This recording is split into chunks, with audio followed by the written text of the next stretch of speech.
orang yang banyak kebutuhan itu sebetulnya banyak kebodohannya karena menggantungkan kebahagiaannya dengan banyak hal. Makanya Imam Syafi'i ngendikan istighna itu apa? Al istighna anisya'i. Yang dikatakan kecukupan adalah berusaha sebanyak mungkin banyak hal tidak kamu butuhkan. Bukan memenuhi semua kebutuhan kamu karena nafsu kamu ini tidak ada batasnya gitu. Kalau kamu penuhin nggak akan selesai. Itu ada perempuan yang kurang cantik itu minta doa saya, Gus doain suami saya kaya, terus tak guyonin, terus nggak minta. Kalau suami kamu kaya, yang pertama dirubah itu apa? Rumah Gus, supaya rumah saya bagus. Kedua apa? Mobil, supaya mobil saya bagus. Nanti yang dievaluasi itu kamu. Mobil bagus, Alphard, rumah mewah, istrinya kamu pasti itu dievaluasi langsung nggak usah sudah gini aja. Jadi pertama yang dievaluasi itu kaya itu coba kalau suami kaya itu yang dievaluasi pertama rumah ya, rumah ganti, setelah itu apa? Mobil. Kira-kira berikutnya sehingga orang dulu itu saya ulang lagi ya, ada satu kearifan namanya hidup itu apa? Hidup itu adalah cari sebanyak mungkin supaya hidup itu tidak tergantung pada banyak hal. Sehingga misalnya cara berpikir orang-orang modern itu sebenarnya banyak orang-orang ilmuwannya nggak ngagumi Amerika. Bukan karena angkuh ndak. Untuk mempertahankan kebesaran negara sebesar itu, kebutuhan listriknya besar, kebutuhan tentaranya besar, kebutuhan apa. Sementara negara kayak Venezuela atau Swiss kebutuhannya ada banyak. Pertanyaannya, yang tergantung dengan banyak hal sama yang tidak tergantung banyak hal, itu pinter mana? Kalau dibalik pertanyaannya gitu, negara-negara maju itu tidak keren kalau dibalik pertanyaannya.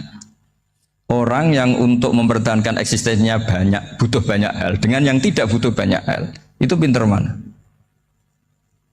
Orang yang bahagianya nunggu jadi dokter, nunggu jadi kiai besar, kiai viral, dengan orang yang bahagia cukup dengan ngopi, itu pinter mana?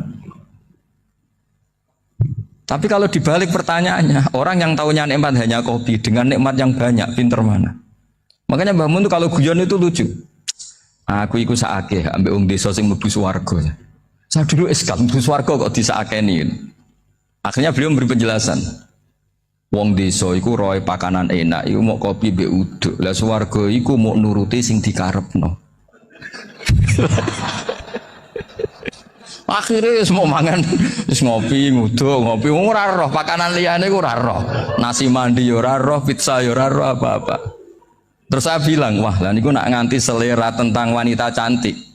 Iku juga sederhana. Rodok pesek ya wis cantik, rodok ireng ya wis. Apa bidadarinya seperti itu karena saking enggak pengalamannya. Jadi surga itu kan nuruti apa yang diinginkan. Kira-kira keinginan orang kampung kalau di surga itu apa coba? Makanan apa coba? Ya, nah, senangnya ketemel gemblong itu. Artinya malaikat lebih suka nangani surganya orang-orang kampung di Bang Pak Rektor. Ini sudah ribet ini. Makanan apa saja sudah dicoba ya. Terus kalau di mall tahu orang macam-macam, seleranya macam-macam pasti. Enak mana kalau sampean jadi malaikat pelayan surga? Suka ngelayani orang kampung apa yang orang kota? Orang kampung kan. Jadi ya itu guyon ya, guyon tapi itu menjadi pikiran kita bahwa orang yang banyak kebutuhan itu sebetulnya banyak kebodohannya karena menggantungkan kebahagiaannya dengan banyak hal. Makanya Imam Syafi'i ngendikan istighna itu apa? Al istighna anisya'i. Yang dikatakan kecukupan adalah berusaha sebanyak mungkin banyak hal tidak kamu butuhkan. Bukan memenuhi semua kebutuhan kamu karena nafsu kamu ini tidak ada batasnya gitu. Kalau kamu penuhin nggak akan selesai. Itu ada perempuan yang kurang cantik itu minta doa saya, Gus doain suami saya kaya, terus tak guyonin, terus nggak minta. Kalau suami kamu kaya, yang pertama dirubah itu apa? Rumah Gus, supaya rumah saya bagus. Kedua apa? Mobil, supaya mobil saya bagus. Nanti yang dievaluasi itu kamu. Mobil bagus, Alphard, rumah mewah, istrinya kamu pasti itu dievaluasi langsung nggak usah sudah gini aja. Jadi pertama yang dievaluasi itu kaya itu coba kalau suami kaya itu yang dievaluasi pertama rumah ya, rumah ganti, setelah itu apa? Mobil. Kira-kira berikutnya akhirnya harus bagus, nggak jadi. Nabi Ibrahim itu pernah minta umur panjang. keren umur panjang. Sama Allah nggak dijawab. Datang orang tua gitu mertamu ke Nabi Ibrahim, terus disuguhi dikasih kurma. Apa itu? Kok kurma apa? Anggur yang sudah matang sekali, sudah dimakan. Setelah dimakan meler keluar lagi, dimakan lagi meler lagi. Terus Nabi Ibrahim masuk lagi ke kamar. Ya Allah, doanya tak cancel. Nanti kalau saya tua kayak itu. Jadi Allah itu nggak jawab langsung tapi ngirimkan itu. Akhirnya ya Allah nggak jadi. Nanti takut itu. Saya pernah ngalami jadi kiai tadi, ada ibu-ibu ya kurang ya nggak pati cantik lah. Suaminya tuh miskin sekali. Minta doa saya supaya kaya. Bareng tak kasih pertimbangan itu udah nggak usah nggak jadi. Jadi itu kearifan. Tapi kearifan ini harus kita tanamkan. Saya nggak bisa membayangkan Indonesia yang besar ini, andai kan tidak ada qanaah, nerimo ing pantum. Coba sekarang ada Covid. Andai kan Indonesia tuh kayak Perancis. Saya beberapa kali punya tamu orang yang hidup lama di Perancis, bahkan dapat istri orang Perancis. Itu dulu nggak begitu mencintai Indonesia. Tapi setelah di Perancis 2 tahun, wah Indonesia hebat. Di Perancis itu kata dia kalau cerita, semua kebutuhan masyarakat itu dibebankan ke negara. Apa saja minta negara, apa saja nyoal negara. Sementara Indonesia, coba kalau Indonesia mengalami seperti ini kok tidak ada qanaah rimo ing pantum, bisa kios Indonesia. Orang miskin nyalahkan negara, kelaparan nyalahkan negara, apa saja. Tapi barokahnya dididik kiai jogeman nyalahno wong liya. Sore pun romo ing pandum diame. Sampai gak ngerti kalau Covid. Banyak tuh orang-orang kampung itu, orang lugu-lugu itu. Mbah niki saking Covid, salam ning Covid muga-muga umure panjang. Dikira Covid itu nama orang yang ahli sosial itu. Mbah niki dana saking Covid. Matur nuwun sampeno salamku muga-muga umur panjang. Bingung kan yang nganterin ini. Ini gimana yang mau menjelaskan? Memang nggak paham. Ribet kan. Tapi saya pastikan bahwa dengan keadaan seperti ini kita bahagia, kita stabil, itu jelas barokahnya kalimat tadi, moto tadi atau pegangan hidup tadi. Makanya disebut al-ibarat qutun li'ailatil mustami'in, bahwa redaksi atau kata-kata atau pegangan atau filosofi hidup apalah namanya itu adalah penyemangat. Karena kata-kata ini memang luar biasa. Ketika sahabat perang demi kebenaran, zaman itu ya pasti benar karena yang dibela Nabi. Dulu itu kan enak zaman Nabi, yang dibela mesti benarnya, musuhnya mesti salahnya. Sehingga dulu itu memang harus tegas. Kalau sekarang mau tegas gimana? Yang kamu bela tidak mesti benar, musuhnya tidak mesti salah. Ribet kan kalau misalnya saya tukaran sama Pak Rektor, kamu mau bela mana kan bingung. Saya tidak mesti benar, saya tidak Nabi. Pak Rektor apalagi nggak mesti benar lagi kan? Ribet kan? Jadi kalau kita mau perang sekarang itu mau pede gimana? Enggak. Makanya banyak ulama sekarang tuh mau tegas tuh nggak berani karena ya banyak hal yang abu-abu lah wilayahnya. Misalnya pilihan presiden atau pilihan bupati, pilihan menteri. Kamu mati-matian bela itu, yang kamu bela tidak mesti benar, musuh kamu tidak mesti salah. Misalnya pilihan bupati, wah ini kabupaten ini baik kalau bupatinya ini, yang satu bilang ini, terus tim suksesnya kamu tanya, kamu yakin? Ya tidak juga. Lah kenapa semangat? Kan saya botohnya, paling alasannya ya itu aja, bukan yang lain. Beda dengan zaman Nabi, nabinya mesti benar, Abu Jahalnya mesti salah. Kan enak aturan mainnya jelas. Singkat cerita dalam perang itu banyak sahabat yang ngalami luka, ngalami apa gitu. Kemudian curhat lah ke Nabi, ya Nabi gara-gara derekkan jenengan, ngikuti jenengan saya harus ngalami seperti ini. Ngiranya orang itu diapresiasi sama Allah keluarnya. Ternyata sama Allah gak diapresiasi. Malah diturunkan ayat intakunu ta'lamuna fa innahum ya'lamuna kama ta'lamun wa tarjuna minallah malah yarjun. Kalau kamu sakit karena perang, orang-orang kafir itu ya sakit, itu saja berani padahal demi kekafiran. Wa tarjuna minallah malah yarjun, padahal kamu punya nilai lebih yaitu berharap kepada Allah yang mereka tidak punya. Saya jadi kiai itu ya kadang mangkel. Karena yang benci ya benci, yang seneng itu ngel-ngel loh kayak Pak Bejo. Jadi semuanya ribet. Nah iya, yang benci ya ganggu, yang seneng ya ganggu, tambah nemen. Seribet. Tapi kalau sudah ingat bandar narkoba, mereka berhadapan dengan polisi, kadang ditembak karena kesalahannya terlalu fatal. Antar persaingan mereka juga bisa tembak-tembakan karena merebut pasar narkoba. Itu saja mereka berani. Kok kita yang jadi kiai kadang dicium tangannya, dihormati, gak berani, hanya takut apa ya, musibah-musibah kecil atau problem-problem kecil. Lah iya, kalau kita bandingannya gitu. Kalau kamu mau tahajud kedinginan, itu masih nanti dihisap Allah itu gitu. Maling ayam itu keluar malam-malam, hanya dapat ayam. Itu gak takut dingin. Ya gak takut digebuki masa. Kamu mau tahajud saja takut dingin. Makanya nanti hisapnya orang soleh itu nanti dijajarkan orang dolim. Terus diperbandingkan. Wah itu habis kamu kalau itu. Jadi misalnya Munisula mau rapat, tapi ini malam, kalau malam dingin nanti sama masuk angin. Wah anak-anak pang di perapatan aja berani kamu. Kalau sudah perbandingannya gitu tuh ribet kita nanti. Makanya itu kalimat itu moto atau filosofi hidup. Sehingga diulang lagi nasihat itu. Iyam saskum korhun fakodu masal koma korhum mislu. Kalau kamu kena luka, orang-orang yang nggak benar juga akan kena luka. Itu aja berani demi ketidakbenaran. Masa kamu demi kebenaran enggak berani? Akhirnya orang itu, ya itu kalimat, itu heroik. Makanya kita ini penting ya, makanya tadi himne Unisula dimulai kalimat thayyibah. Karena kalimat ini yang menjaga kita kalimat ini. Misalnya tentang Tuhan. Kenapa orang Islam imannya kokoh seperti ini, termasuk yang sudah hidup di Amerika, di Australia, di mana-mana. Itu ya barokahnya ajaran atau barokahnya kalimah. Saya sebut kalimah saya pakai bahasa santri. Karena la ilaha illallah itu dalam tradisi santri disebut kalimatu haqqin alaiha nahya wa alaiha namut wa alaiha nub'ats. Ada yang riwayat wa biha nub'ats insyaallah taala minal aminin. Kenapa mereka di mana-mana meskipun sekolah di Amerika, di Australia, bahkan di Uni Soviet tetap mukmin? Itu barokahnya ajaran yang benar. Allah itu siapa? Tuhan. Tuhan itu sifat dasarnya apa? Awal. Dia harus wujud awal sebelum makhluk yang lain. Sehingga ketika ada negara yang maju, yang tertib, manajemennya tertib, masyarakatnya makmur, tapi punya Tuhan yang tidak seperti itu, tidak awal, itu sudah gak nyaman.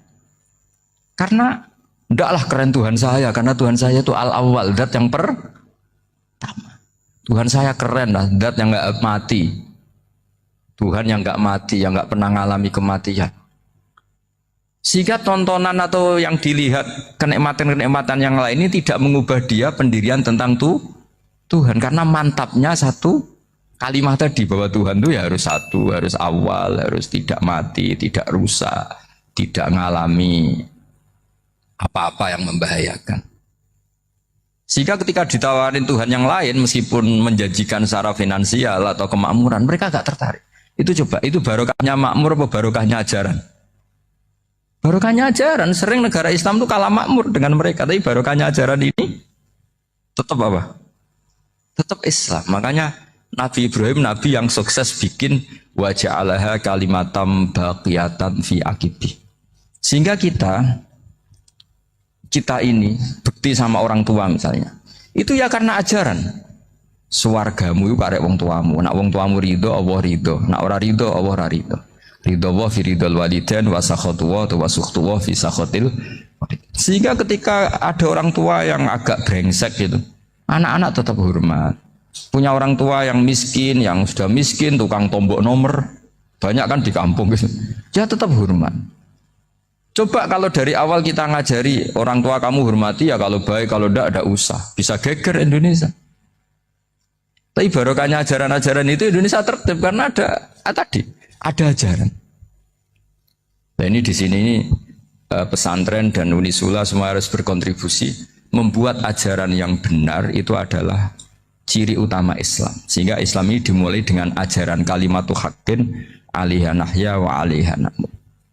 Sehingga kita tenang seperti ini. Saya ini termasuk kiai yang tenang. Meskipun kata orang banyak saya ini kiai besar, tapi termasuk kiai yang paling tenang. Termasuk yang paling tenang. Karena saya ini pakai mazhab orang-orang hebat. Saya berkali-kali cerita, orang kayak Imam Syafi'i itu orang yang luar biasa. Saya berkali-kali cerita. Orang yang tadi nyium tangan kamu ya Imam Syafi'i di belakang tuh ngerasani kamu, menghujat kamu. Jawabannya enak saja. Berarti saya alhamdulillah orang yang wibawa. Buktinya di depan saya nggak berani. Jadi enteng saja. Diceritain sebagian kampung, sebagian separuh dari warga kamu itu nggak suka kamu. Ya bagus lah nggak suka saya, nggak akan utang duit saya. Di mana-mana orang utang tuh karena teman dekat. Kalau nggak seneng pasti minimal nggak utang, nggak pinjam mobil, nggak pinjam apa. Berkah mana yang seneng sama yang gede? Jadi dianggap enteng saja. Semua yang dialamin dianggap enteng saja. Misalnya punya istri pemarah, ya baguslah marahin suami. Kalau marahin tonggo malah ribet. Jadi kamu harus terima kasih kalau dimarahin istri. Baguslah marahin saya mah, kalau marahin tonggo ribet. Jadi enteng saja. Tapi kita sekarang tuh karena nafsu ya, sehingga menghadapi hidup ini ribet. Ulama dulu kalau mau mati itu senengnya bukan main. Sudah lama saya ini ingin gak maksiat. Kayaknya gak maksiat paling efektif itu mati. Ya tidak apa-apa Gusti, kalau sebaiknya mati ya mati aja. Enteng saja. Jadi melihat kematian itu akhir dari segala keburukan atau potensi keburukan. Apapun baik kita sekarang, suatu saat mungkin kita gak baik. Yang bisa menghentikan ketidakbaikan atau potensi ketidakbaikan itu apa coba? Mati kan? Berarti mati itu mengerikan apa menyenangkan? Mesti kamu tidak berani menjawab. Meskipun secara ilmu kamu berani, tapi secara rasa agak berani kan? Saya ulang lagi ya. Yang bisa menghentikan keburukan atau potensi keburukan itu apa coba? Apa? Kematian. Berarti kematian itu menyenangkan atau menyusahkan? Apapun kamu tidak berani jawab karena kamu agak-agak duniawi itu kelihatannya. Tapi secara ilmu, kamu tahu kan kalau mati itu tidak buruk-buruk banget. Karena apa? Itu akhir dari segala. Sehingga Nabi ngajarkan kalimat itu begitu luar biasa. Allahumma ahyini maka natil hayatu khairan li wa tawaffani maka natil wafatu khairan li. Nabi melihat dunia itu begitu indah.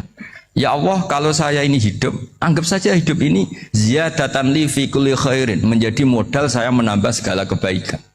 Jika suatu saat saya mati, anggap mawon rohatan li min kulli syarrin, itu akhir dari segala keburukan saya. Sehingga mati hidup ya baik karena di situ kita bisa berkontribusi beramal soleh. Mati juga baik karena mengakhiri segala keburukan.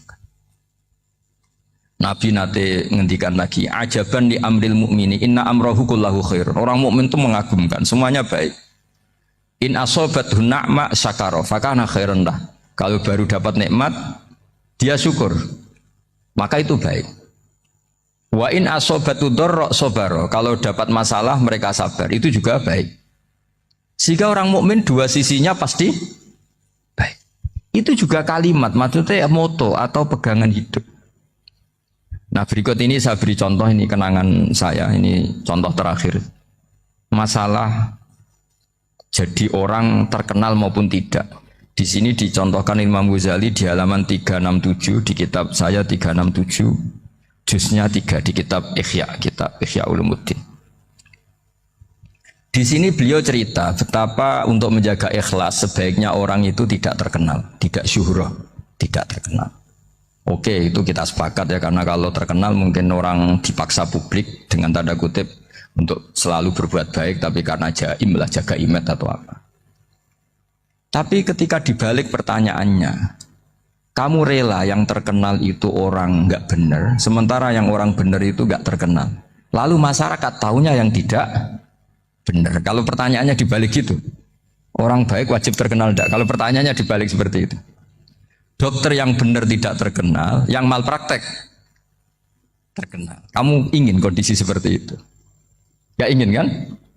Kampus yang bagus nggak terkenal, yang kampus yang bagus nggak terkenal, yang nggak bagus. Nah, artinya apa? Gara-gara olah kata, olah pikiran, ini logika jadi rubah.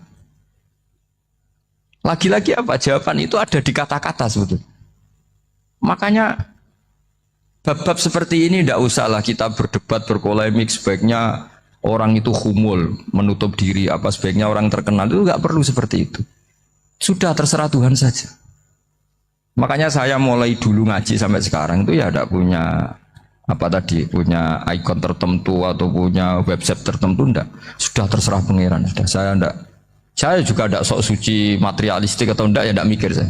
Bukan apa-apa ya karena saya ini kiai, jadi biasa urusannya sama Allah, tidak sama makhluk. Jadi pusing kalau sama sarah-sarahnya makhluk itu pusing. Meskipun rektor kalau nasihati saya pasti tidak saya terima, itu tetap makhluk itu sudah ada ngefek kalau saya itu sudah ada itu. Bukan karena saya sombong, ya memang makhluk betul gitu, bukan. Cuma nasibnya bejo aja, tapi makhluk tetap makhluk. Saya beri contoh ya. Ini makalah yang ditulis Imam Ghazali.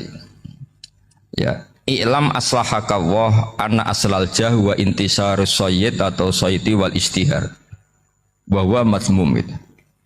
Balil mahmudu al-khumulu illa man saharahu wa ta'ala linasri dini min ghairi takallufi talabi syuhrati minhu. Jadi kalau kamu ingin ibadah kamu selamat ya kamu jangan terkenal. Tapi resikonya adalah kalau kebaikan itu tidak terkenal maka enggak dikenali. Kalau enggak dikenali berarti masyarakat hanya punya percontohan yang tidak baik karena yang baik tidak terkenal. Jadi itulah ulama-ulama dulu. Jadi apa-apa itu dibanding-bandingkan. Kemudian nanti kelihatan jawabannya itu kelihatan. Jadi ulama dulu itu biasa ngarang misalnya afatun nikah, sisi negatifnya nikah. Harus hormat istri, harus macam-macam, kalau terlantar itu ya dosa. Seperti tadi Pak Marsudi cerita, kalau orang ngapalkan Quran itu takut lupa, kalau lupa itu jadi dosa. Pertanyaannya, kalau semua orang takut lupa, takut dosa, semua orang nggak hafal Quran karena potongan-potongan lupa. Cara berpikir tidak seperti itu. Kalau berpikir ya namanya hafalan ya inginnya hafal, kan nggak ingin lupa. Lah nanti kalau takdirnya lupa karena hal-hal yang dimaklumi oleh syariat itu nggak yang termasuk dosa. Yang dosa itu lupa ta'wiri udhrin syar'iyyin, lupa yang tidak ada sebab yang apa? Syar'i. Tapi lupa bawaan EQ-nya tidak bagus. Lupa bawaan sering dibentak. Oh itu nggak masalah karena bawaannya orang tertekan itu ya lupa. Coba kamu hafal Quran, terus punya kredit jatuh tempo. Pas hari itu aku yakin nggak cerdas sudah. Itu bawaannya orang tertekan itu pasti lupa. Jadi ya saya teruskan ya. Jadi terus ada makalah yang sangat bagus sekali tentang itu. Saya baca ya.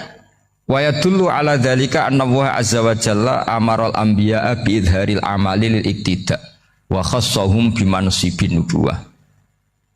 Wa la yajuzu ayyudhanna bihim annahum khurrimu afdhalal amalen.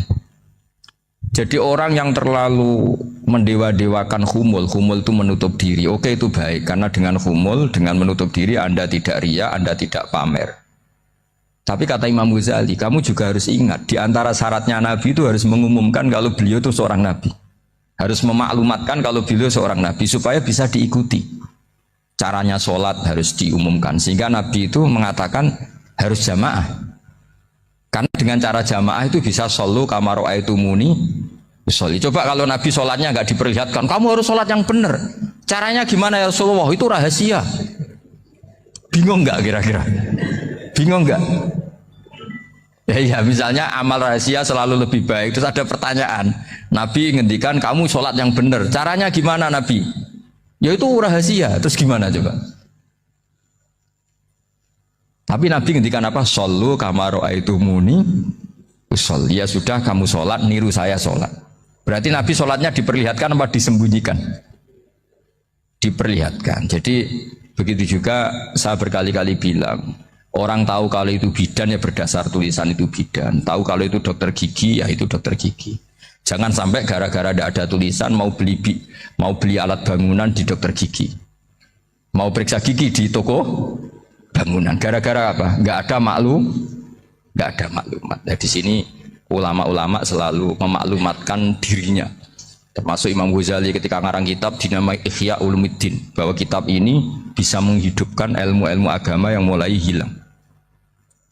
Begitu seterusnya. Jadi ini ngaji ya. Jadi orang itu harus ngerti. Jadi jangan nuruti emosi sendiri atau logika sendiri. Bahwa saya suka humul, ya monggo. Agama Islam menyediakan sarana itu. Uzlah itu ya punya sisi kebaikannya sendiri. Tapi syuhrah terkenal asal tidak nuruti nafsu juga punya sisi kebaikannya sendiri. Setidaknya umat ini punya satu master kebaikan yang mudah diakses. Tapi tadi saya ulang lagi, jangan karena hadun nafsi, jangan karena kepentingan pribadi. Makanya di sini disebutkan wa yadullu ala dzalika ay ala syuhrah anna wa ta'ala amarul anbiya bi dzaril amal lil iktida. Allah selalu memerintahkan para nabi kalau ngamal kebaikan ya harus dimunculkan supaya bisa ditiru. Yaitu tadi kita tidak bisa bayangkan kan kalau misalnya nabi menyuruh kamu harus sholat yang benar, kemudian sholatnya nabi sembunyi. Lalu ditanya, Nabi saya niru siapa? Wah itu rahasia, kamu nggak boleh lihat sholat saya saat takut tidak ikhlas. Ribet kan? Sehingga jamaah itu statusnya tetap harus. Nah bedanya harus ini ulama berpendapat harus yang apa? Fardu kifayah. Tapi fardu itu maknanya harus. Tapi bukan berarti kalau nggak jamaah sholatnya nggak sah, nggak. Tetap tapi statusnya jamaah tetap apa? Harus. Nah barokahnya harus ini orang yang baru sholat, sholatnya langsung benar karena ada yang diikutin. Coba kalau mantan dukun baru sholat terus sholat sendiri, itu mesti mirip mantra itu. Karena dia tidak ada master percontohannya. Tapi barokahnya ada master, orang paling bodoh pun kalau sholat ya benar, karena standar ada komandonya, ada imamnya. Sehingga Imam Ahmad malah berpikir keras, syarat sahnya sholat itu harus jamaah. Cara pikirannya Imam Ahmad keras sekali beliau. Sehingga kalau orang sholat sendiri kok ada orang lain yang maunya berjamaah harus bayar, orang itu harus bayar demi sahnya sholat. Itu madzhabnya Imam Ahmad. Tapi kalau madzhab Syafi'i hanya mengatakan itu fardu kifayah, yang kalau satu komunitas gak mau melakukan semuanya apa? Dosa. Ya jadi ini sebelum sesi ringan tanya jawab, hanya 2 saja tanyanya, nggak boleh banyak-banyak, nanti nggak pulang-pulang saya. Jadi tak baca lagi biar dapat berkahnya Imam Ghazali. Wa qala qaumun asirru afdalu minal alaniyati. Terus kata sebagian ulama al alaniyah itu afdal minas sirri. Terus diperbandingkan baik yang mana amal dipertontonkan sama ndak. Terus kata Imam Ghazali, kalau orang itu bisa jaga tidak riya, maka sebaiknya dipertontonkan karena kebaikan harus yang muncul, bukan yang tidak baik yang muncul. Makanya ketika memaklumatkan diri sebagai ingin jadi generasi khairah ummah, itu kalau diterjemah itu kan wow, khairah umat terbaik. Itu kan kayak agak angkuh. Tapi nggak apa-apa, itu nggak apa-apa. Masa kita kampanye siap degradasi moral kan ya lucu kan. Masa jualan gitu kan ya lucu. Kita memang ingin mengkhidmati ummah, berbakti dengan umat, membantu supaya jadi generasi khairah ummah. Tidak apa-apa, dimaklumatkan supaya dengan itu umat punya sarana. Oh kalau ingin jadi khairah ummah, kuliah di sini. Jangan lalu enggak gitu. Ya sama kita dokter, maklumatkan saja dokter gigi, dokter kandungan, dokter bedah. Sehingga orang kalau mau bedah ya jangan ke dokter kandungan. Jadi barokahnya maklumat ya. Jadi saya mohon sekali ini, saya sendiri sebetulnya orang yang nggak siap terkenal sebetulnya, tapi ya sudah terserah Allah saja. Kalau itu cara Allah menyebar kebaikan, ya monggo. Pokoknya kita tawakal saja sama Allah Subhanahu wa Ta'ala. Assalamualaikum warahmatullahi wabarakatuh.